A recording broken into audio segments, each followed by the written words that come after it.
Bonjour à tous et bienvenue sur la chaîne Idées de droite et aujourd'hui, nous allons parler des aides sociales.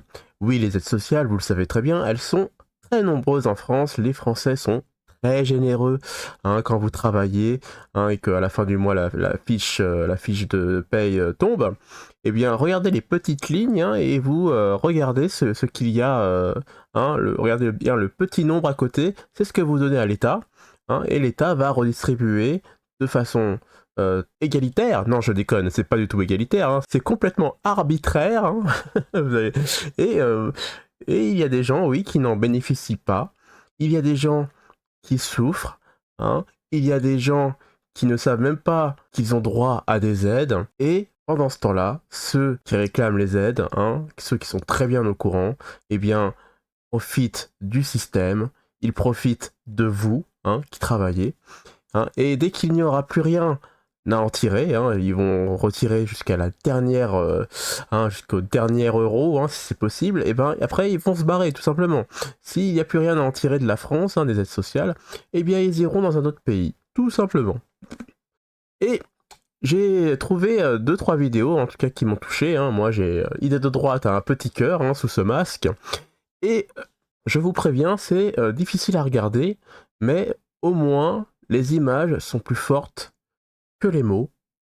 Donc je vous dis, regardez ces images-là et vous comprendrez pourquoi je me bats pour ces choses-là. J'essaye de crier à chaque fois qu'il y a des gens qui souffrent dans la France profonde. Et cette fois-ci, nous avons le parfait exemple. Alors regardez, s'il vous plaît. Regardez mon doigt, juste mon doigt. Comment? Regardez mon doigt avec les yeux. Oui, Regardez-le. Là, suivez-le. oui, Marcel, suivez mon doigt. oui, eh ben, Comme ça.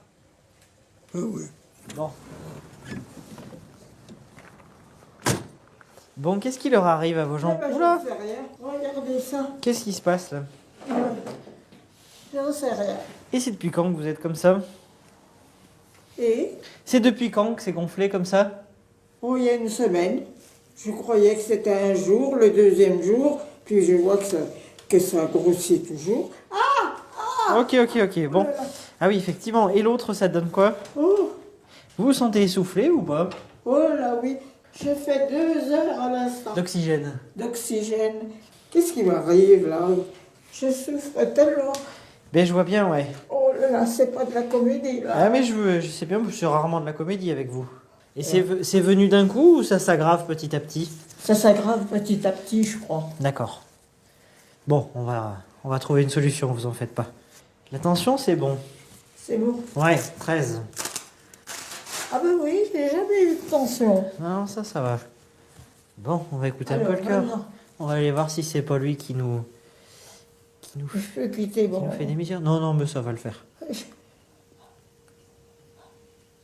Lorsque j'assistais aux consultations, j'étais surpris par le calme et la maturité du jeune docteur. Joseph se montrait toujours rassurant, même si la gravité des situations était évidente. Comme s'il savait que sa seule présence permettait à ses patients de retrouver un peu de sérénité et d'espoir dans leur guérison, malgré les douleurs et l'isolement. Bon, et comment vous allez alors? Comment ça va?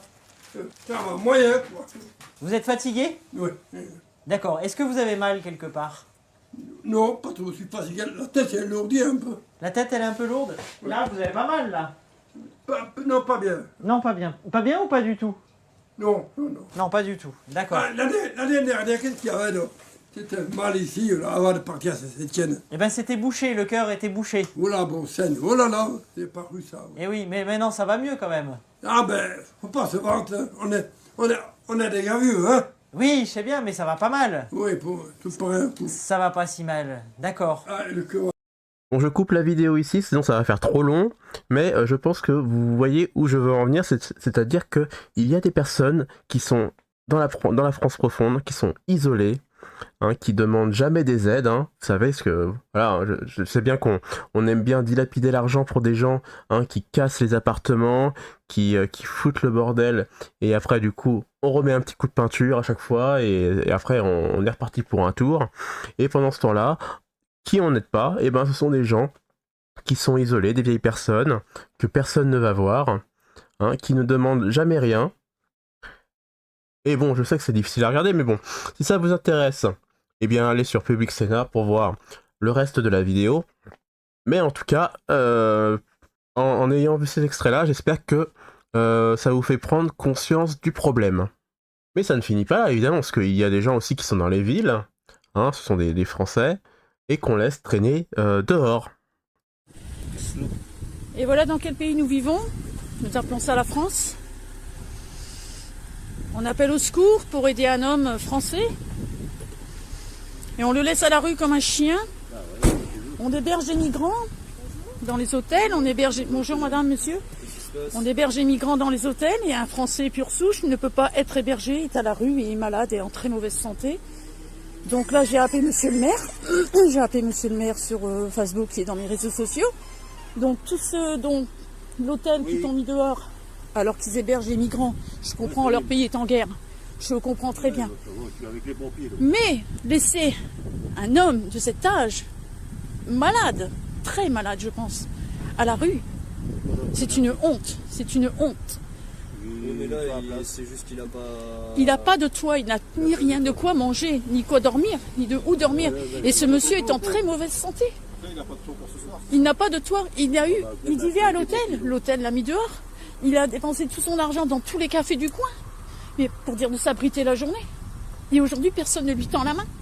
Moi, je suis au téléphone. Avec qui? Avec moi-même. Ouais, vous êtes en train de filmer ou vous êtes... Et oui, il y a aussi des gens dans les villes hein, qui perdent tout. Hein, vous savez, il suffit des fois dans la vie d'un faux pas, et après, c'est l'engrenage. Donc, il y a aussi des Français qui sont dans les villes et qu'on n'aide pas, qui sont à la rue. Mais par contre, hein, comme l'a dit la petite dame, oui, il y a des migrants. Bon, elle dit, oui, là, je comprends, leur pays est en guerre. Non, tous ces migrants-là, la plupart viennent parce qu'il y a une meilleure situation économique. Hein, c'est tout. Voilà, ils viennent chercher une meilleure vie financièrement. Donc du coup, qu'est-ce que fait la France? Eh bien, la France les aide hein, beaucoup plus que les Français. Et pour finir, eh bien, je vais laisser Madame Charlotte Dornelas dans son émission sur CNews, qui va nous rappeler toutes les aides qu'on donne à des migrants. Allez Charlotte, c'est à toi. Le demandeur d'asile, lui, sur les minima sociaux, il a une allocation de 207 €, très précisément, qui peut aller jusqu'à 1138 € en fonction, vous savez, du nombre d'enfants, plus 225 € qui s'ajoutent à ça, si l'État n'est pas capable de lui assurer une solution de logement. Vous voyez, ça fait quand même un petit peu d'argent. L'étranger en situation régulière, celui-ci, peut toucher le RSA dans les mêmes conditions qu'un Français s'il possède un titre qui lui permet de travailler. Et c'est une protection qui saute si vous êtes réfugié sous protection subsidiaire ou avec un visa européen longue durée. Là aussi, c'est beaucoup d'argent quand même. Ensuite, vous avez la question du minimum vieillesse, pardon. Alors là, le minimum vieillesse, il est de 961 €. C'est pareil, ça arrive dans les mêmes conditions que les Français pour les étrangers en situation régulière. Et là, on voit que, le RSA, qui est quand même de 607 € par mois, vous avez 15% des bénéficiaires qui sont étrangers extra-européens. C'est pas rien, 15%. 15% sont étrangers extra-européens. Sur le minimum vieillesse qui lui est de 961 €, en 2014, la dernière étude que j'ai trouvée, un tiers des bénéficiaires du minimum vieillesse étaient eux aussi étrangers. Ça n'est pas rien non plus dans une distribution pareille. Et les Français, eux, ont le RSA, l'allocation adulte handicapé et la solidarité aux personnes âgées. Donc finalement, la même chose. Ensuite, vous allez sur le terrain de la santé. Là, les clandestins bénéficient, et Gabriel nous en parlait, de l'aide médicale d'État qui couvre jusqu'au plafond de la sécurité sociale. Ensuite, nous précisons, le reste est à charge. Oui, mais comme pour tout le monde. Sauf évidemment avec la mutuelle, mais ça c'est autre chose. Fin 2023, dans les études, 450 000 personnes en bénéficiaient. On parle de clandestins qui sont restés clandestins, juridiquement, administrativement, judiciairement, tout ce que vous voulez, des gens qui sont rentrés de manière illégale, qui se maintiennent de manière illégale. 450 000 personnes bénéficient de l'aide médicale d'État. Ensuite, vous avez les demandeurs d'asile. Eux, ils ont la PUMA, c'est une aide médicale d'État un peu améliorée. Ils sont remboursés comme les Français du régime général, et au bout de 3 mois, sous condition de ressources, ils peuvent bénéficier d'une complémentaire santé solidaire pour le reste à charge, avec une demande qui est renouvelée tous les ans, donc qui peut, par définition, durer plusieurs années. Les étrangers en situation irrégulière bénéficient de la même chose, comme les Français. Sur le terrain du logement, les clandestins... Là aussi, ça interpelle souvent. Les clandestins bénéficient de l'hébergement d'urgence. Ça avait été un des changements de la loi immigration via le Sénat, qui avait supprimé ça, et je le précise parce que vous vous souvenez des hurlements à l'époque, là tout le monde est un peu plus calme, on va se pencher sur l'espèce de truc abominable d'extrême droite qui nous était proposé au Sénat.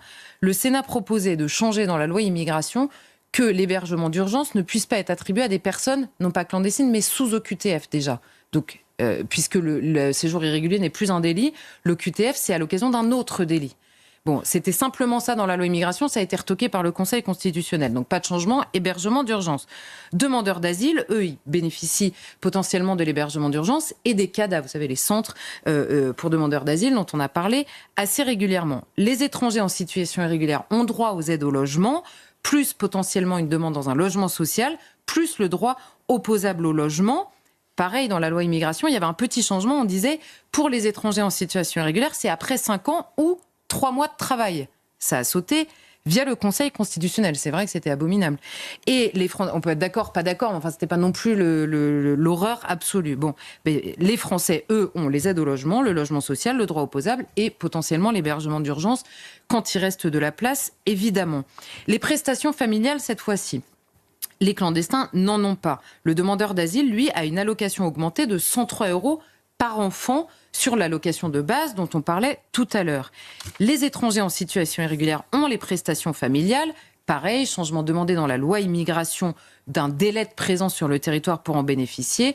Il a sauté également et les Français touchent une allocation, vous savez, à partir de au moins 2 enfants. Et les transports, enfin.